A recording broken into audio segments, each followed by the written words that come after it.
Students, आज का topic है बिस्मार्क से पूर्व जर्मनी का एकीकरण।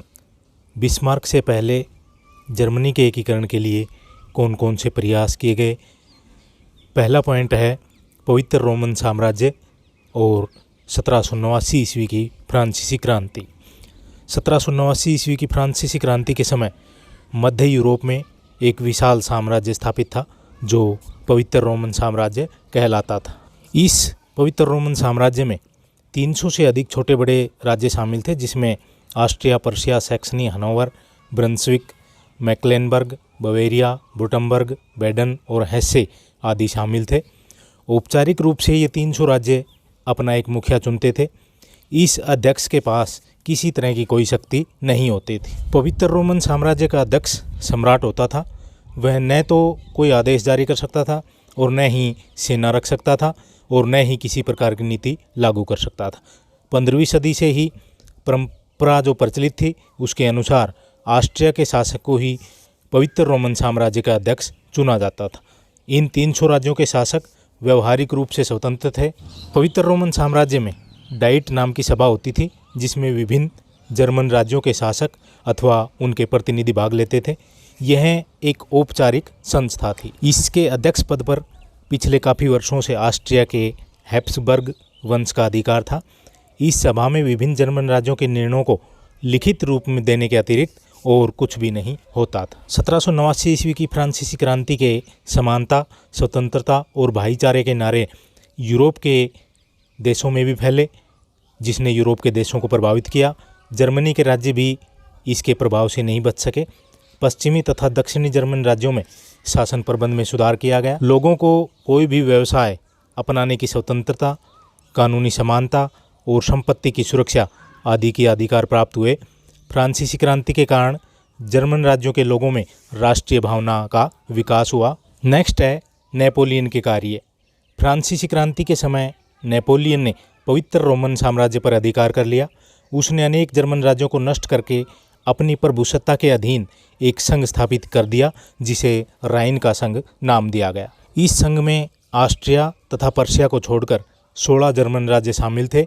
इस क्षेत्र के इतिहास में यह पहला अवसर था कि इतने बड़े क्षेत्र के लोग एक शासन व्यवस्था से प्रशासित हो सके। इसलिए एक इतिहासकार ने नेपोलियन को जर्मनी के एकीकरण का दादा कहा है। नेपोलियन की कठोर सैनिक कार्रवाई व अत्याचारों ने लोगों को संगठित होने के लिए मजबूर किया। इससे वहाँ राष्ट्रीयता के भाव उत्पन्न हुए। विभिन्न राज्यों के शासकों की सैनिक शक्ति कमजोर होने के कारण वे स्थानीय जनता की गतिविधियों पर अधिक नियम नहीं बना पाए। इससे लोगों को संगठित होने का मौका मिला। नेपोलियन ने सड़कों, पुलों का निर्माण कराया। इससे लोगों के बीच की दूरियां भी कम हो गई। नेक्स्ट है वियना कांग्रेस। 1815 ईस्वी के वाटरलू के युद्ध में नेपोलियन की हार ने उसके पतन का मार्ग तैयार कर दिया। नेपोलियन के बाद यूरोप का भविष्य का निर्धारण करने के लिए ऑस्ट्रिया की राजधानी वियना में एक सम्मेलन आयोजित किया गया। इस वियना सम्मेलन में नेपोलियन से पूर्व की जो व्यवस्था थी उसको बहाल करने का प्रयास किया, लेकिन इस क्षेत्र के 360 राज्यों के पवित्र रोमन साम्राज्य के स्थान पर 38 राज्यों का नया संगठन जर्मन कन्फेडरेशन स्थापित किया गया। 1817 ईस्वी में हेसे होमबर्ग नामक राज्य के भी शामिल हो जाने से इस संघ के सदस्यों की संख्या 39 हो गई। इस संघ की संघीय सभा फ्रैंकफर्ट में स्थापित की गई, जिसकी पहली बैठक 1817 ईस्वी में हुई। इसकी अध्यक्षता स्थायी रूप से ऑस्ट्रिया को सौंप दी गई। इस सभा में भाग लेने वाले प्रतिनिधि विभिन्न राज्यों के शासकों द्वारा मनोनीत किए जाते थे। इस सभा की शक्तियाँ बहुत सीमित होती थी और इसके सदस्य अपने अपने शासकों के हितों को सुरक्षित रखने का प्रयास करते थे। इसमें विभिन्न राज्यों, विशेषतः ऑस्ट्रिया और पर्शिया के आपसी झगड़े होने लगे। यह सभा समस्त जर्मनी के लिए कोई भी महत्वपूर्ण कार्य या निर्णय करने में असमर्थ सिद्ध हुई। जर्मन संघ की न तो कोई निश्चित सेना थी, न ही निश्चित कानून और न ही संघीय अदालत। विलियम कार नामक विद्वान ने कहा है, यद्यपि इसका नाम जर्मन संघ था, तथापि यह प्राचीन साम्राज्य से बढ़कर राष्ट्रीय राज्य नहीं था। नेक्स्ट है मेटरनिख की गतिविधियाँ। 1815 ईस्वी के बाद जर्मनी के बहुत से विद्वानों, दार्शनिकों और प्रोफेसरों ने उदार तथा क्रांतिकारी विचारों का प्रचार किया। इनके प्रभाव के अधीन विश्वविद्यालय के विद्यार्थियों ने जर्मनी में अनेक क्रांतिकारी संघ स्थापित किए और राष्ट्रीय आंदोलन शुरू कर दिया। 1815 ईस्वी में जेना विश्वविद्यालय के छात्रों ने बर्सेंसचेफ्ट नामक संघ की स्थापना की। इसके सदस्यों में देशभक्ति की भावना कूट कूट कर भरी हुई थी और उनके सिद्धांत थे समानता, स्वतंत्रता और पितृभूमि। जेना की संस्था ने अक्टूबर 1817 ईस्वी में लिपजिंग के युद्ध की चौथी वर्षगांठ और धर्म सुधार आंदोलन की 300 वर्षीय के दिन वार्टवर्ग में एक सम्मेलन का आयोजन किया, जिसमें जर्मनी के विभिन्न भागों के 500 विद्यार्थियों ने भाग लिया। यहाँ उत्तेजनापूर्ण राष्ट्रवाद का प्रदर्शन किया गया और समागम के अंत में अनेक प्रतिक्रियावादी लेखकों की रचनाओं को अग्नि की भेंट कर दिया गया। अक्टूबर 1818 ईस्वी में जेना में विद्यार्थियों का एक अन्य समागम हुआ, जिसमें 14 विश्वविद्यालयों ने भाग लिया।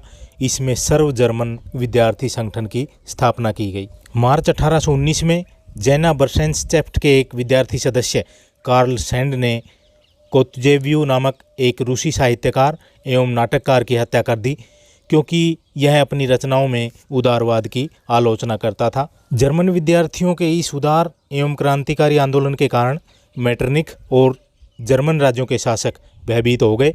मेटरनिख ने इस आंदोलन का दमन करने का निश्चय किया। इस उद्देश्य से इसने कार्लसबाद में अगस्त 1819 ईस्वी में गुप्त सभा बुलाई, जिसमें 9 जर्मन राज्यों के प्रतिनिधि शामिल हुए। सितंबर 1819 ईस्वी में संघीय सभा के गुप्त समागम में कार्लसबाद आदेश जारी किए गए। इन आदेशों के अनुसार विद्यार्थियों के संघ कुचल दिए गए। विश्वविद्यालयों के विद्यार्थियों तथा अध्यापकों की गतिविधियों पर कड़ा नियंत्रण रखा गया। प्रेस पर कड़े प्रतिबंध लगा दिए गए। मेंज में एक केंद्रीय जांच कमीशन की स्थापना की गई, ताकि षड्यंत्रों तथा क्रांतिकारी कार्यवाहियों की जांच पड़ताल करके इन्हें कुचल सके। इन आदेशों को बहुत से जर्मन राज्यों ने कार्य रूप दिया। विश्वविद्यालयों में कई अध्यापकों को नौकरी से निकाल दिया।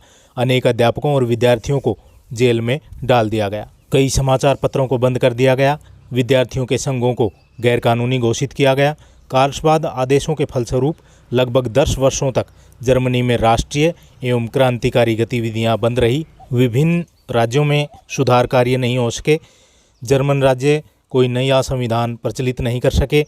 इस प्रकार मेटरनिख की प्रतिक्रियावादी नीति के परिणाम स्वरूप जर्मनी के उदार एवं राष्ट्रीय आंदोलन को अधिक हानि पहुंची। नेक्स्ट है 1830 ईस्वी की फ्रांसीसी क्रांति का प्रभाव।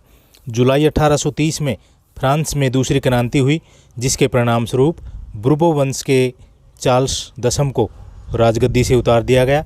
इसके स्थान पर ओरलियंस वंश के उदार शासक लुई फिलिप को राजगद्दी पर बैठाया गया। इस क्रांति के प्रभाव के अधीन ब्रंसविक, सैक्सनी, हैनोवर, हेसे-कैसल आदि जर्मन रियासतों के शासकों ने नए संविधानों का निर्माण किया। बवेरिया, वुर्टम्बर्ग और बैडन नामक दक्षिण जर्मन रियासतों के शासकों ने पूर्व निर्मित संविधानों को ही कार्य रूप दिया। ब्रंसविक के नए शासक ड्यूक विलियम ने 1832 में लोकतंत्रीय संविधान लागू किया। ऑस्ट्रिया और पर्शिया पर कोई प्रभाव नहीं पड़ा, बल्कि इन्होंने दमनकारी नीति का अनुसरण किया। 1834 ईस्वी में मेटरनिख ने वियना में एक सभा बुलाई, जिसमें क्रांतिकारियों के विरुद्ध दमनकारी कार्य करने का निश्चय किया गया। लेकिन बवेरिया, वुर्टम्बर्ग, बैडन और सैक्सनी, हनोवर आदि जर्मन राज्यों ने अपनी आंतरिक मामलों में अनुचित हस्तक्षेप करने का विरोध किया। उदार संविधानों को समाप्त नहीं किया जा सका। अब इंग्लैंड और फ्रांस ने मेटरनिख के कार्यों तथा नीतियों का कड़ा विरोध करना शुरू कर दिया और उन्होंने जर्मनी के उदार आंदोलन का समर्थन करना शुरू किया। नेक्स्ट है जॉलवेरिन।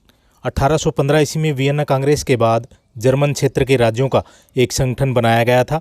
1818 से 1834 ईस्वी के दौरान एक प्रमुख जर्मन राज्य पर्शिया ने जर्मन रियासतों में पारस्परिक स्वतंत्र व्यापार स्थापित करने के सफल प्रयास किए। पर्शिया तथा अन्य जर्मन रियासतों में अनेक प्रकार के चुंगी घरों के कारण व्यापार के विकास में बड़ी बाधा पड़ती थी। केवल पर्शिया में ही 67 चुंगी व्यवस्थाएं थी। 1818 ईस्वी में मासेन के प्रयत्नों के फलस्वरूप एक कानून पास किया गया, जिसके अनुसार बहुत से चुंगी घरों को समाप्त कर दिया। समस्त पर्शिया में स्वतंत्र व्यापार के सिद्धांत को लागू किया। पर्शिया के वित्त मंत्री मोर्टज और उसके बाद मासेन ने अन्य जर्मन राज्यों से स्वतंत्र व्यापार स्थापित करने के संबंध में विचार विमर्श किया। इन दोनों वित्त मंत्रियों के प्रयत्नों के फलस्वरूप 1 जनवरी 1834 को जोलवेरिन अथवा जर्मन चुंगी संघ की स्थापना हुई, जिसमें 18 जर्मन राज्य शामिल हुए।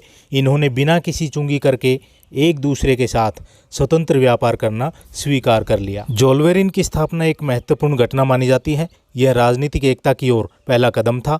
विभिन्न जर्मन राज्यों के शासकों ने देश के साझे आर्थिक हित के लिए अपने कुछ आर्थिक अधिकार त्याग दिए, जिसके फलस्वरूप जर्मनी में व्यापार का बड़ा विकास हुआ। शीघ्र ही रेलों के निर्माण तथा डाक व्यवस्था में सुधार के फलस्वरूप न केवल जर्मनी के व्यापार तथा उद्योग की उन्नति हुई, अपितु जर्मनी में आर्थिक एकता भी स्थापित हो गई, जो राजनीतिक एकता के लिए सहायक सिद्ध हुई। जोल्वेरिन संघ का पर्शिया के नेतृत्व में बनना भी महत्वपूर्ण काम था। इससे जर्मनी में पर्शिया का महत्व बढ़ गया और उसके नेतृत्व में ही आगामी वर्षों में राजनीतिक एकता स्थापित हो सकी। जर्मनी राज्यों की रेलों का केंद्र बर्लिन बन गया और इस केंद्रीकरण के राजनीतिक और सैनिक प्रभाव ऐतिहासिक सिद्ध हुए। तो स्टूडेंट्स, ये थे बिस्मार्क से पूर्व जर्मनी एकीकरण के कुछ पॉइंट। बचे हुए पॉइंट अगले वीडियो में डाले जाएंगे। BA 6th सेम के लिए उपयोगी हैं। ज़्यादा से ज़्यादा स्टूडेंट्स को शेयर करें। Thank you.